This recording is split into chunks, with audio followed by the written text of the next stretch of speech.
Well, that was a movie. Hello and welcome back to Simon's Rants. I'm Simon, this is Justin, and today we're giving our first thoughts on Wicked Part 1, which was directed by John M. Chu, starring Cynthia Erivo, Ariana Grande, Jeff Goldblum, Michelle Yeoh, Jonathan Bailey, Ethan Slater, by the way, of SpongeBob fame, and Marissa Bode, not sure which. Obviously, it's an adaptation of the stage musical Wicked, which is based off of a book, which is based off of another book, yada, yada, yada.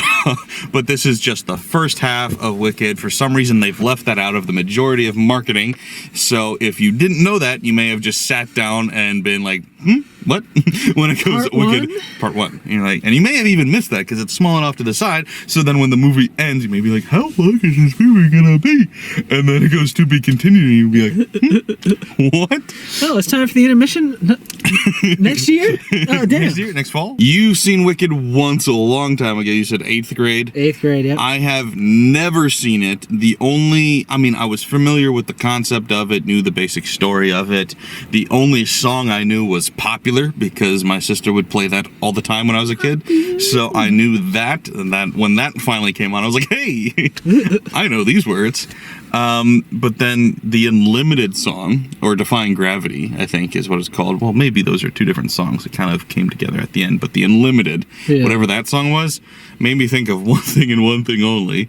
I'm gonna see if you know what I'm talking about. Mr. Unlimited. Yeah, you gotta be unlimited. You gotta have a thought process of being unlimited. And they kept saying it. They would go, unlimited. And they said it exactly like that. I just died laughing every time. But okay, all right. Pull it together.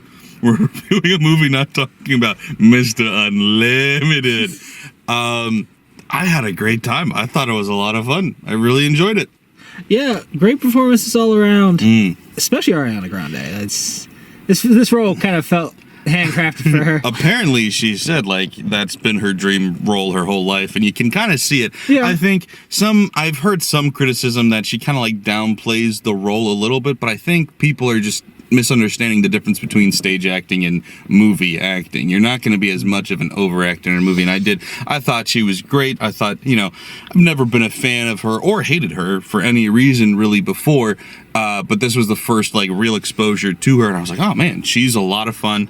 Cynthia Erivo, or however you say her name, she was also phenomenal. Jeff Goldblum's fun. If I had one nitpick, I don't know why Michelle Yeoh was cast in a musical. She can't sing at all. And she seemed like a miscast, especially based off of what I read about the character. They didn't seem to portray that character right. But that is one nitpick.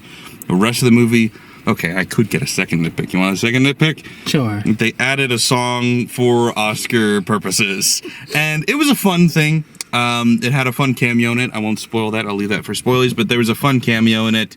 But the song, it immediately stopped the flow. It felt so out of place, and I was like, why is this here? And I was like, it's gotta be that song. And then sure enough, I checked after, and yeah, that song was put in solely to have that Best Original Oscar nomination and possibly win. But other than those two nitpicks there, yeah, I had so much fun. It was a story that I never really gotten around to. I never even really heard the soundtrack before. And I will say, as far as musicals go, it's not my favorite soundtrack or anything, but the story is really good. It's one of my favorite stories I've seen in a musical before. Yeah, I do remember liking the story a lot. And at the time, I really wouldn't have been able to compare it to other musicals song-wise. Since then, Wicked's not one I think of often, but it's good to be revisiting it. It is a good story. I did like that. I'm shocked because I said this to you where it's like, so I don't know the plot at all moving forward. And when this movie was wrapping up, I was like, this feels like it could have been the whole story. I guess, obviously they end up wrapping up loose ends and telling and revealing a bunch of other stuff. But it's like, I feel like everything after this point could simply just be hinted at. You get stuff, you're introduced to Elphaba's, sister. You never see a house fall on her or anything, but it's you can put together that that's going to happen at some point because that's in The Wizard of Oz. I don't know if that's going to be in the second half of the musical or not. I'm just saying, things could be hinted at. Right. And you don't actually have to show them. Also, it was funny to note that, so this is based off of the musical, which is based off the book. So at no point is that old MGM movie involved here.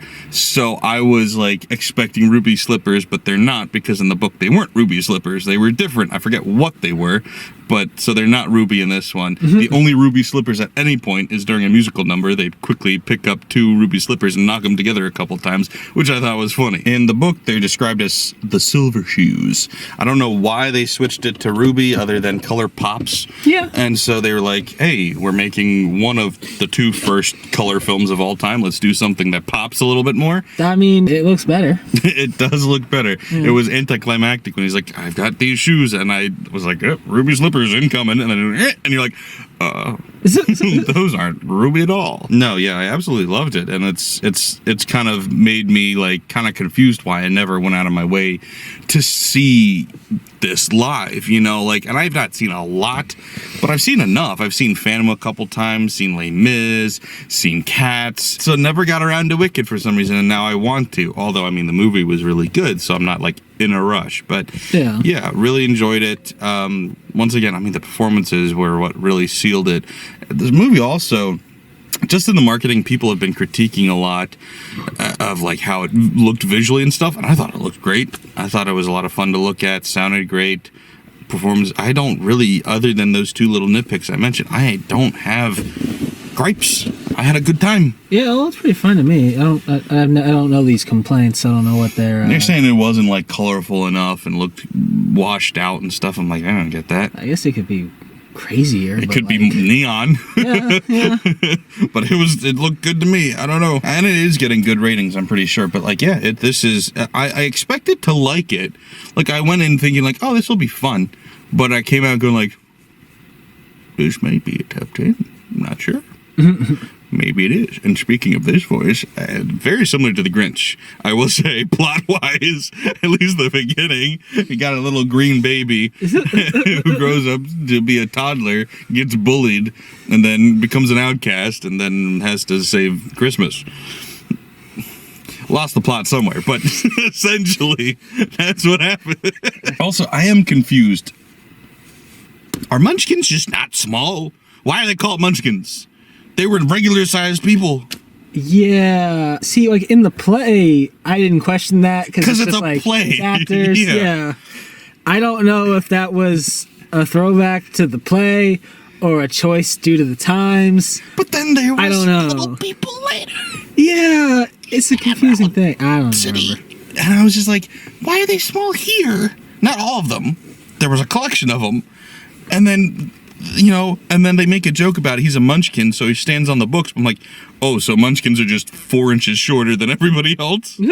That's not that short. But also, I will say, it's surprisingly funny. I laughed a lot at this movie. I thought there was a lot of quick, you know, banter, especially Ariana Grande's character. I mean, like, one of her first lines, at least once she starts telling the story, was funny, where it's like, she's saying goodbye to her parents, and she's like, it's not goodbye. It's farewell, which is not the saying at all. And it's just like, from there, it's just a lot of dialogue like that, and I absolutely love that character. I thought she was hilarious. Obviously, also, Jeff Goldblum, who, if you don't know, plays the Wizard of Oz himself. I don't know if the character was meant to be funny, but it's Jeff Goldblum, and he's hilarious. It might have been, but, you know, it's he does is so good. He even not that funny. He even does just a little dance behind the shadow curtain stuff. So good. He sings a little bit. Surprisingly, not terrible at singing. Not great either. He was still probably the second worst after Michelle Yeoh, but he could carry a tune a little bit. The falsetto was something.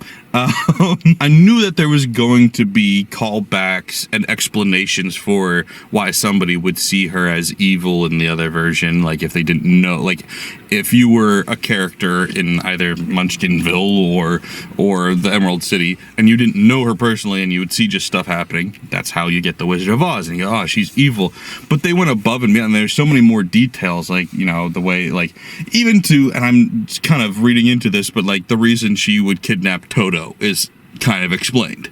And I'm like, that's cool. Like, I didn't know that they were going to go that in depth. Yeah. And so I really appreciated, like, how thought out this story was. I was not expecting that. Like, I thought, oh, this is a cool concept. Not only is it a cool concept, the execution is really high quality. I really appreciated how high quality it is, because a lot of this story has been ripped off a million times. You know, Maleficent's done it, and Cruella did it and stuff. People are doing this thing, and it's never very good. But Wicked clearly shows why so many people keep copying it, because they did it first and they did it great. Hey man, once it works once, copy it until it fails every single time. Yes. And even then, why not continue? I mean, we're, 16 years removed from The Dark Knight, and DC is just finally learning, don't make every DC movie really dark and depressing and low-key. We can have fun, we can do things. Overall, you know, I'm gonna give it a solid 7. I am always scared to give part ones of movies a higher score than that, because, like, you know, what's the payoff gonna be? But I want to give it a 7 because I did really enjoy it. There was a couple of nitpicks. I can't really compare it to the musical because I don't know anything about it other than one song. But I think 7 to 7.5 territory is where I'm landing with it. I'm pretty alright with that 7.5. I really can't compare it much to the musical outside of some memories being triggered of remembering, oh, that song. Yeah, I remember hearing that song. But everyone was really great in this one. Yeah. Especially Ariana Grande. Just all the time she was on the screen, she's my favorite performer. I think it goes without saying, but the vocals are phenomenal from her. But Cynthia Erivo? Yeah, I expected Ariana to be a good singer in this. I never know about anybody else, and I guess that's her name. She did great. Cynthia Erivo? Or however she say her name? Goosebumps, dude. Yeah. Like, I get, like, with music, even if the song itself isn't sad or something, if it's really good, I get emotional when I listen to, like, really good music. Just, I don't know, it triggers something. And there was a couple of notes she hit that made me just tear up, because I was like, that is so good. How do you hit those notes? So, yeah, I know you keep saying Ariana. I'm like, Cynthia. Like, I thought she was fucking phenomenal. Also, I don't know. I think I've got a thing for green women, so. That's fair. I've got a track record. We should have got Gamora, whatever that, what's her, Zoe Saldana. Yeah. She should have played her. I mean, I don't know. She's been the token green girl for a while. Listen. I feel your some forming. We got her. We got Gamora. Who's the other one? She-Hulk, man. I don't know. She doesn't do it for me Green for some woman. reason. She's not in my category. I don't know. But all right, now we're gonna get into spoilers. But so if you don't want anything spoiled, you should click away. Haven't said this in the past like 5 videos. If you don't want anything spoiled, you should click away, go watch it, come back, and we can talk about it then. But if you've seen it, please leave a like in the comments. No, don't do that. Please comment, leave a like too. But please comment, let us know what you guys thought of it. Also, don't forget to like, share, and if you're new here, subscribe. Thanks, guys. Bye. So, spoilers. It's weird to say spoilers before, you know, something that's been around as long as this has. Yeah, if you've seen the play, it's really no spoilers here outside of like one song. Yeah, so I'll edit in here the differences. The differences between the two Wickeds are minor changes. Defying Gravity is extended with a lot of additional dialogue between the verses. But here are the big ones. The difference. It's only half the show. Duh. The flashback. Yeah, so they just added a bunch of stuff to her childhood. CGI animals. I don't have any animals on Broadway. Fiyero and Alfiba get a different first scene. The handsome Prince Fiero's original introduction comes in a scene that leads directly into his big musical number, Dancing Through Life. So he didn't meet her in the woods, in other words. He just met her at school, I guess. In the musical, the play version, Madame Morrible is typically portrayed as a bumbling old lady who gradually reveals her sinister side as she helps the wizard. In this one, she's played as smart from the beginning. A new song. I was gonna say, the song with them felt so out of place. It had to have been added, because every time a musical gets adapted, they write a whole new song. Of course. To try and win an Oscar. Oh, you mean with the original cast? Yeah, I was 100%. like, that song feels so out of place. Yeah. There's no way this is really in the musical. Yeah. So I'm proud of myself for catching that. And that's all the differences. So pretty minor stuff. Just a couple of things. It was fun. Like, I mean, probably the biggest surprise is having the cameo from, I should look up her name, Idina Menzel, who originally played Alfiba, and then Kristen Chenoweth. Sure. Sure. Okay. So Idina Menzel and Kristen Chenoweth, who were the original Glinda and Afiba, were in it in a small role, just kind of as like a haha, get it moment. And it was fun. It was cute. It was distracting. It was kind of, to me, the lowest quality point of the movie because it's like we're stooping to this. Yeah, because like it's clearly the most out of nowhere. Yeah. You never seen the play, and you knew it was out of nowhere. Didn't fit. I haven't seen it in 15 years, and it was very clear that if there's gonna be a made for this movie song, that it's this song right here. Yeah. And it always just takes you out the flow of the original. Yeah, especially when, like, I mean, so Idina Menzel, who played, the Wicked One, is kind of just playing herself in this moment where, like, you see a moment where, like, the current Cynthia is doing her thing, and Idina, like, kind of looks at her like, good job. Like, I like this. Like, you're doing a good job playing this character. And I was like, okay. That's interesting. But what was even weirder was the original Glinda is trying to out-Glinda Ariana Grande. And I'm like, okay, that's funny, but, like, it doesn't make any sense. Like, this scene should have been cut. Like, it's cute. Save it for SNL, you know?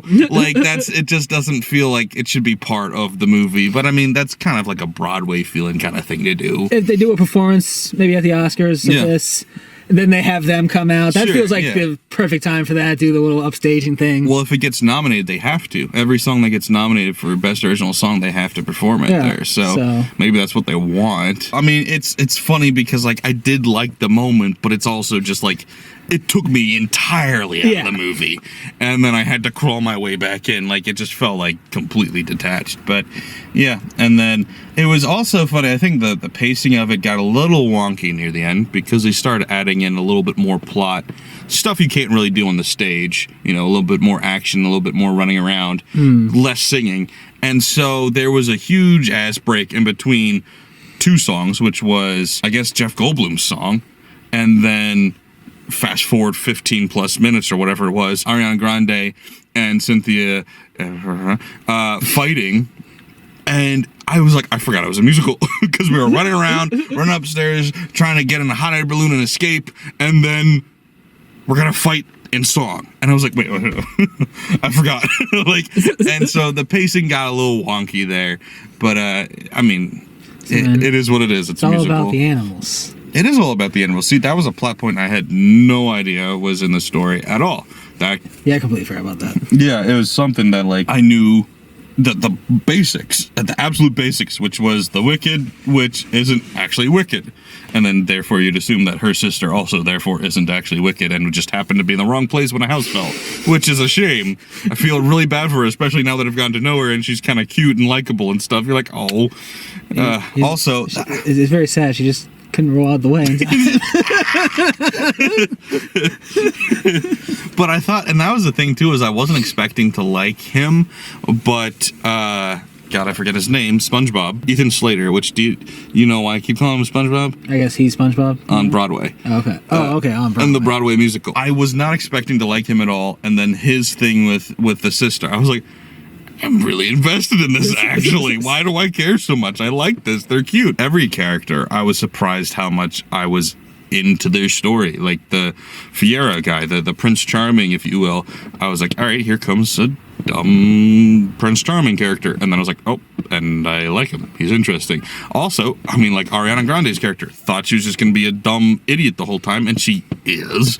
But she's also understandable and relatable to an extent. So, yeah, I mean, every character are interesting and relatable and likable in some way, whether it's because they're likable for being evil like Jeff Goldblum or whatever. Oh man, he was so much fun. Just his way of talking and the way he's like, oh, here we are and here I am. Here I am in this room. I've got a little toy of me. Just love him, dude. He can make any line funny just by saying it. I don't know. I feel like that was pretty much everything. It's tough to keep talking about a movie that was it was a lot of fun. You know, it was good. It was high quality. It was well made. And it's a fun time. Like, I mean, luckily we didn't have like a sing-along crew. You know, everybody on Twitter was like, get ready to try to be watching Gladiator, and you hear the next door neighbors singing at the top of their lungs. We didn't have anybody singing along at all. Yeah, there was a decent amount of reaction to make you think that they could burst out anytime on a very popular song, but no, they didn't. We definitely had a reactionary crowd. Yeah, it sounded like we had theater kids in the house. Oh, 100%. But they weren't singing. Yeah, I don't know. It was a really fun movie, and that's what it's supposed to be. Like, I mean, there's obviously commentary in it that we don't really need to get into. It's pretty basic and obvious commentary. Don't be a dick. The animals have voices. And so do people of color. She was white in the original. She was green. She was green in every version. Which I went on a whole different track in my mind, which I don't know if she was green in the original book or not. I don't know what, I'm assuming she was. Yeah. But I don't know. But like I was thinking, and this is probably not true, but in the first movie, it's very early on into making color films. But during black and white movie making era, you would paint something green if you wanted it to be black. Oh, damn. And so I was thinking that. I was like, was this commentary? And it probably wasn't.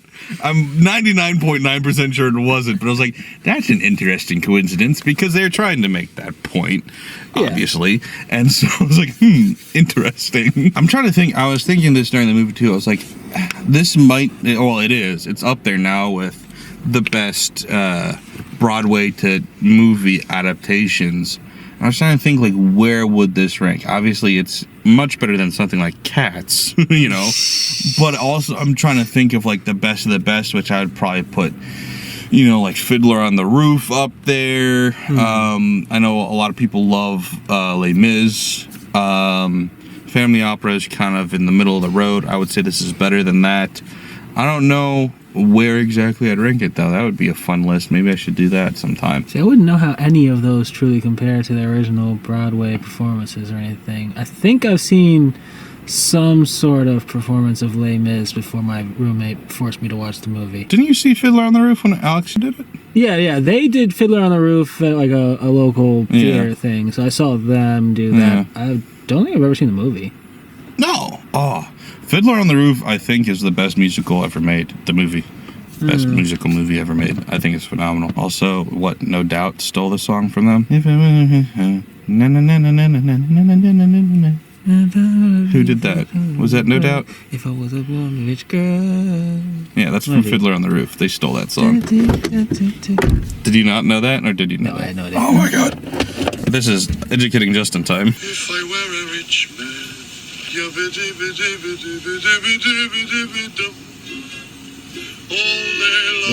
It's crazy. Yeah. If I were a wealthy man, I wouldn't have to work.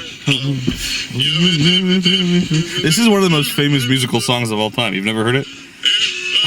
I mean, I guess I have to have heard it. You've heard it because of the pop song. Yeah. if I were a rich man,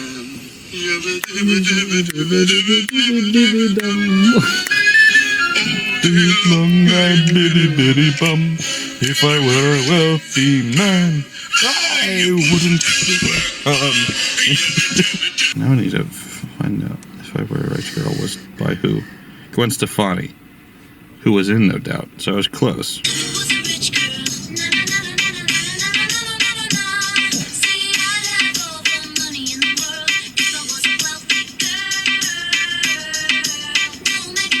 Why though? Like, why rip off Fiddler on the Roof? Like, they had to have gotten that clear ahead of time or some shit. It's sampling, man. You would have. I've seen people sue for less. They probably did or got permission, but yeah, it's fucking wild. I don't know. It's good. Go watch it with the group. More the merrier. Yeah, fair enough. That's my review. What a time. Unlike the Gladiators. Except for actually in the Gladiators, this meant kill him. This meant don't kill him. But for movies' sake, they switched that because it's less confusing. Oh. Did you know that? No, I didn't know that, but that makes a lot more sense. Yeah. Damn you, Hollywood. Because it's like, yeah, go ahead, kill them. Or just, nah, don't kill them. Off with their fucking head. Send them to hell. All right, well, anyway, we're talking about Gladiator now. So we're going to call it something. I don't know what we're calling it, but we're going to call it Kid Bike. And that's how the last battle went. Gladiator. What? Last battle? Yes, last battle through song. Gladiator. Huh? Yes, the wicked last battle through song. Okay. It was like Gladiator. Oh. How? Well, Explain this in great detail. Stop. I'm confused. All right.